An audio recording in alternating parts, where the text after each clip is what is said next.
परमात्मने नमः। वायु निरूपणम। रूप रहित स्पर्शवान वायु स विविधौ नित्या अनित्याश्च। नित्यः परमाणुरूपः, अनित्यः कार्यरूपः। पुनस्त्रिविधः शरीर इंद्रिय विषय भेदात्।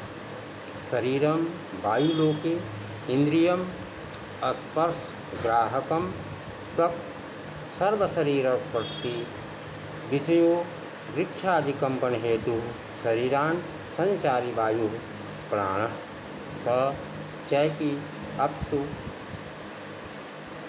उपाधि भेदात् प्राण प्राणादि संज्ञां लभते। जिसमें रूप नहीं है और स्पर्श है उस द्रव्य को वायु कहते हैं। उसके दो भेद हैं, नित्य वायु और अनित्य वायु। नित्य वायु परमाणु रूप और अनित्य वायु कार्य रूप हैं। शरीर इंद्रिय और विषय भेद से वह अनित्य वायु तीन प्रकार का होता है। वायु का शरीर वायुलोक में है। वायवी इंद्रिय वह है जो स्पर्श का ज्ञान कराता है और पूरे शरीर में त्वचा के अंतर्गत विद्यमान रहता है। वायु का विषय वृक्ष आदि के कंपन का हेतु है। शरीर के भीतर रहने वाला वायु प्राण कहलाता है। वह एक ही है, तथापि उपाधि भेद से वह प्राण, अपान, क्षमान, उदान, व्यान आदि नामों से जाना जाता है। इस तरह वायु 9 द्रव्य के 9 भेदों में वायु में चतुर्थ क्रम में आता है। अब उस वायु रूप का निरूपण किया जा रहा है। वायु का लक्षण मूलाकार ने इस प्रकार किया है। रूप रहित स्पर्शमान वायु।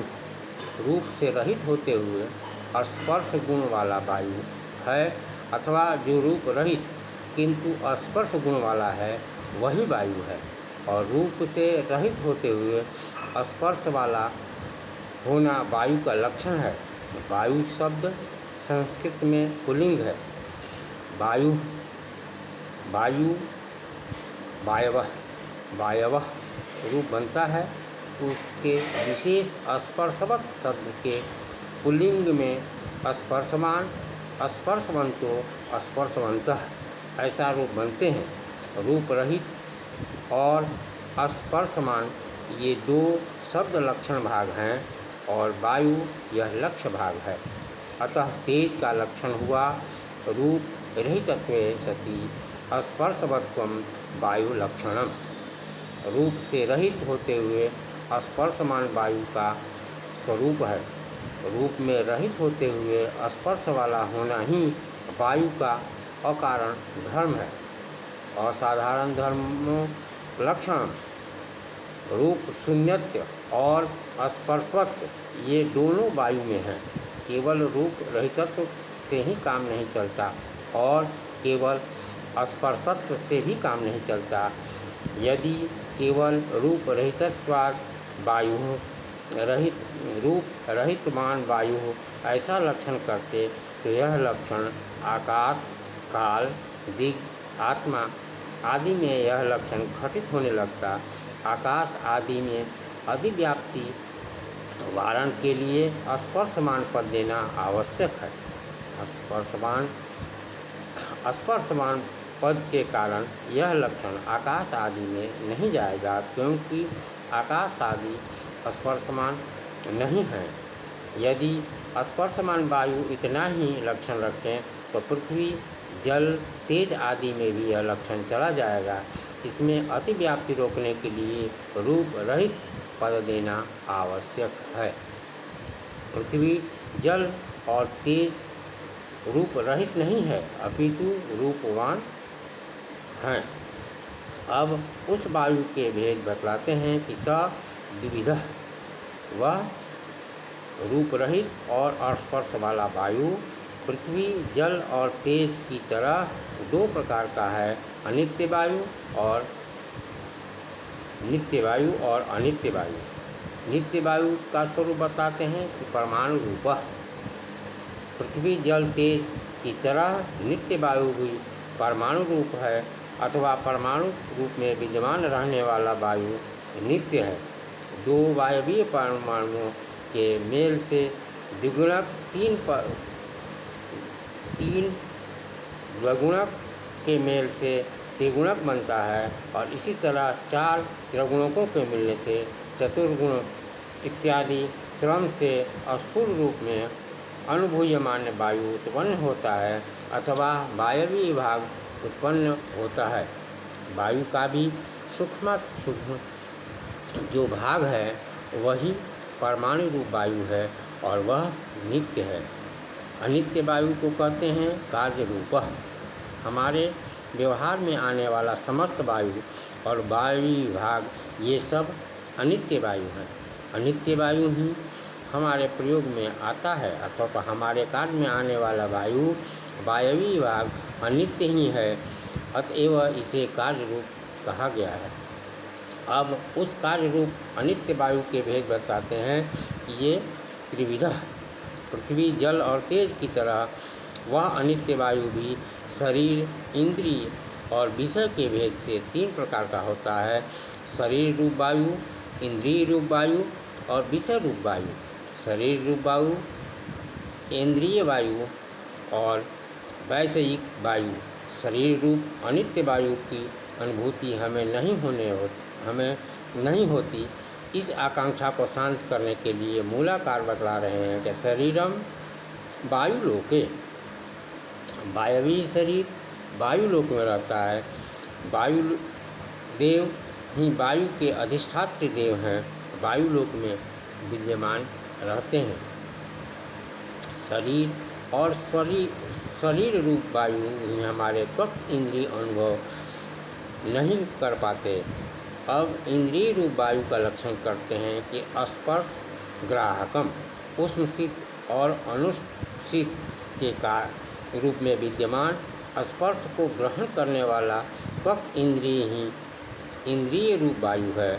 स्पर्श ग्राहक उस त्वक इंद्रिय का अधिष्ठान आधार रहने की जगह सर्वशरीरवर्ती वायवीय इंद्रिय अथवा अनित्य वायु का इंद्रिय हमारे शरीर के पूरे भाग में सिर से लेकर पैर तक विद्यमान रहता है। हमारी चमड़ी में विद्यमान त्वक नामक इंद्रिय ही इंद्रिय रूप वायु है और उस इंद्रिय से ही समस्त स्पर्श का ज्ञान होता है। अब विषय वस्तु वायु को बतलाते हैं कि विषयो वृक्षादि कंपन हेतु। विषय रूप वायु वृक्षों के कंपन चलन का हेतु है और वही वैषयिक वायु ही प्राण वायु के रूप में प्रसिद्ध है, जो शरीर के अंदर संचार करता है। तथापि प्राण वायु एक ही है, फिर भी उपाधि भेद से अथवा कार्य भेद से प्राण, अपान, ज्ञान, समान और उदान आदि संज्ञाएँ हो जाती हैं। प्राणादि शब्दों में अन प्राण ने एक ही धातु से इसमें प्र उपसर्ग से प्राण और अप उपसर्ग से के योग से अपान बी आन उपसर्ग द्वय के योग से व्यान, तत् उपसर्ग के योग से उदान और सम उपसर्ग के योग से समान, ये सब सिद्ध होते हैं। और उपसर्ग भेद से अर्थभेद भी हो जाते हैं। मुख और नासिका में प्रवेश और निर्गमन करने से वायु को प्राण, मूल मलमूत्र को नीचे ले जाने वाले सहायक वायु को अपान, आहार को पचाने में सहायक वायु को समान, खाए हुए अन्न को कभी कभार ऊपर की ओर ढकेलने वाले वायु को उदान और समस्त नारियों में व्यक्त आयु को व्यान। कुछ लोग इस पंच वायु के अतिरिक्त नाग, कूर्म, कृकल, देवव्रत और धनंजय नाम और 5 वायु को भी मानते हैं। हम उन्हें प्राण वायु के अंतर्गत ही मान लेते हैं। जो उल्टी, नेत्रों के झपकने, भूख को बढ़ाने, जमाई और पोषण आदि कर्म के सहायक हैं। वायु के जो अनेक स्वरूप हैं वे सब इंद्रिय और विषय इन 3 वर्गों के अंतर्गत आते हैं।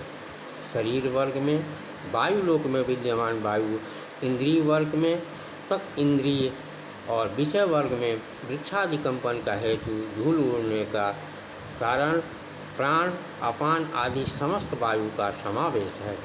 वायु में स्पर्श, संख्या, परिमाण, पृथक, संयोग, विभाग, परत्व, अपरत्व और वेग रूप संस्कार ये गुण यथाकाल विद्यमान रहते हैं। यहाँ तक नित्य और अनित्य उभय रूप में रहने वाले द्रव्य, पृथ्वी, तेज और वायु का निरूपण किया गया है। अब आगे नित्य द्रव्य ही होते हैं ऐसे आकाश, काल, दिक्, आत्मा और मन का निरूपण किया जाएगा। आगे हम लोग पढ़ेंगे इति।